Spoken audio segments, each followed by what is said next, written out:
We begin at 5 with a live look at Laclede's Landing in downtown St. Louis. Today, city officials moving forward with plans to evict people from a homeless encampment.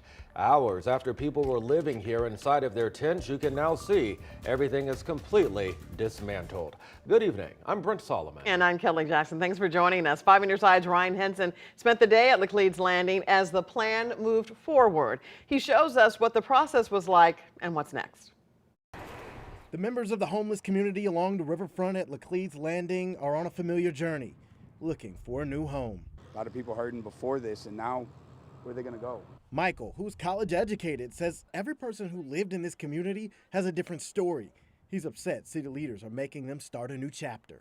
Advocates say up to 40 people used to live in this homeless community down here at Laclede's Landing, but the city says only roughly half of them took them up on an offer on those short-term housing alternatives. However, more than a dozen others did not accept that offer and are looking for a new place to live. A city spokesperson says they will store displaced people's property for up to 90 days.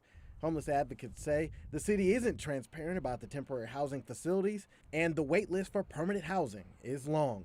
They're breaking up a community. They have, a sense of community here. They all work together very well, and they want to stay. And it's unfortunate that the city comes down to clear them out for profit. A lot of people here are actually moving to Illinois. They're going across the bridge right here because there's no spots available left in St. Louis that aren't highly criminalized. Reverend Larry Rice explains that once inside shelters, many feel oppressed by the rules and guidelines. He has an alternative solution. I've been wanting to see a permanent community like this set up.